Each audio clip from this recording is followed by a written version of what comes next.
Nigeria is responsible for 90% of all Christian persecution deaths worldwide in the last 5 years. To the families of the deceased, we say this: you are not alone. Your loss is our loss. Your tears are our tears. Welcome to AfriFreedomChannel, where we bring you deep, thought-provoking insights into the political and social developments shaping Africa and the world. If you value content that challenges the narrative and sparks real conversation, be sure to like this video, share it with others, then subscribe to our channel. Disclaimer: this video is intended for educational and informational purposes only. The views expressed are based on verified reports and public commentary. We do not promote violence, hatred, or discrimination against any individual. In Katsina State, northern Nigeria, young people recently took to the streets in a bold demonstration of support for the Iranian people and government. Ayatollah. Ayatollah.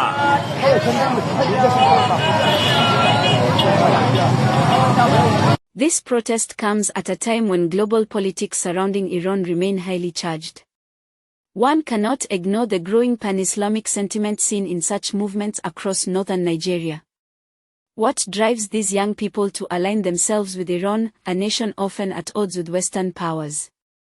Is it shared religious values, opposition to perceived imperialism, or something deeper, a search for global solidarity in the face of common struggles? We would like to hear your thoughts. What do these kinds of alliances mean for Nigeria's foreign relations and domestic unity? Are we witnessing a new chapter in Nigeria's geopolitical identity? Meanwhile, the disturbing report has come to light: Nigeria is reportedly responsible for 90% of all Christian persecution deaths worldwide over the past 5 years. This staggering figure forces us to confront. Nigeria is responsible for 90% of all Christian persecution deaths worldwide in the last 5 years. Yeah, it's just incredible. And no one hears about it. No one's talking about it. You know, that's one of the things that I learned reporting on this, is that on the very day that 9/11, that the attacks happened in the United States, the same people who were on those planes, and I mean in the sense of they were carrying the same flag and they were saying the same slogans and they were standing for the same ideology, walked into a village in northern Nigeria and massacred over 200 Christians. And that village was called Rankum, and it was renamed in the language of the Fulani. They took that village and they renamed it Mahanga because it is essentially the command and control center of this genocide. The interesting part is that the Nigerian government knows it. The U.S. government should know it, and if they're paying attention, I hope they know it now. But this is where the majority of terror attacks are staged and launched from. And like I said, everybody in Nigeria knows where it's coming from. They see the terrorists coming in and out of Mahanga.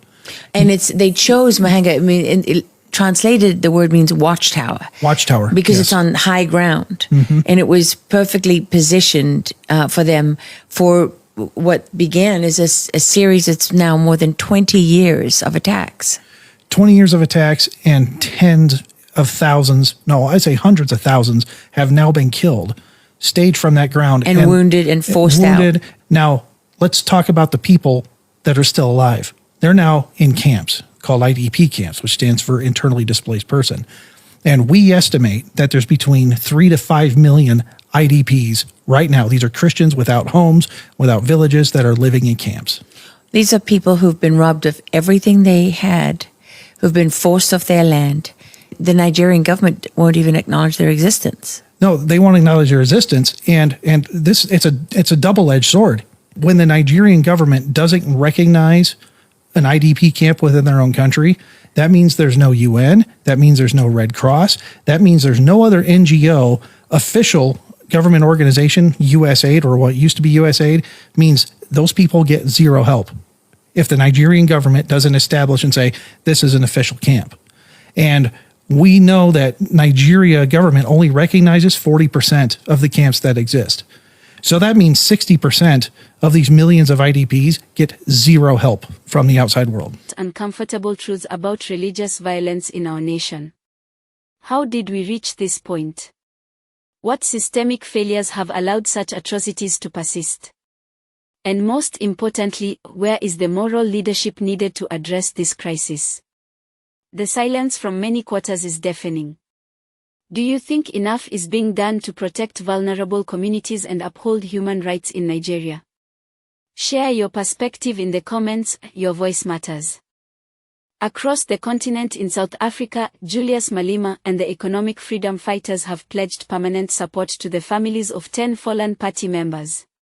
Each family will be provided with a proper home, complete with full facilities and access to clean water through newly installed boreholes. This is more than charity, it is an...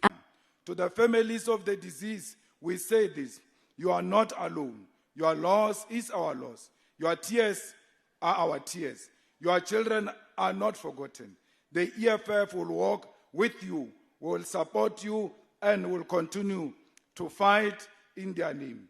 I want to say to you, be proud parents that your children did not die from Nyaope. Your children did not die drowning in drugs and alcohol.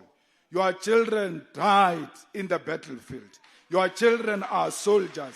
Your children are martyrs. And the names of your children will always be called when the names of martyrs are called. Be proud that your children have inspired many generations to come. To all ground forces of the EFF, this is an opportunity to pick up the spear and continue the fight to return the land to the rightful owners. We must never be scared. This land belongs to us. This land belongs to our grandmothers. This land belongs to our grandfathers. No one came through a ship carrying a land. They found it here. They will leave it here. We have no any other home except South Africa. This is our home. Comrades, we must continue to be disciplined and die in the revolution. Because to die in a revolution must be an honor. And as a result, we are going to honor all of these 10 fallen heroes, each one of them with a house, a proper house that has got all the facilities. And if there is no water in those yards, we'll make sure we put boreholes so that we restore the dignity of those families. We build those houses, we put those boreholes because we want to build a permanent relationship with these families. We don't want to forget you. Do not forget us. Thank you very much. Amandla! Amandla! Viva EFF, viva! Viva EFF, viva! Act of restoring dignity to those who have sacrificed for our cause. In a world where political promises often fade into empty words, what does it mean to see such tangible action? Could this model inspire other African leaders to prioritize the well-being of their people over political gamesmanship? Does this signal a growing movement toward real accountability in African politics? We encourage you to weigh in. Your engagement enriches this conversation. The stories unfolding across Africa, from youth protests in Katsina, to the ongoing tragedy of religious violence in Nigeria, to the hope sparked by Julius Malema's unwavering commitment, remind us of both the challenges and the potential of our continent. At AfriFreedomChannel, we remain committed to bringing you these crucial narratives. Make sure you are subscribed, because together we can amplify the voices that need to be heard. And always remember, knowledge is the first step toward freedom.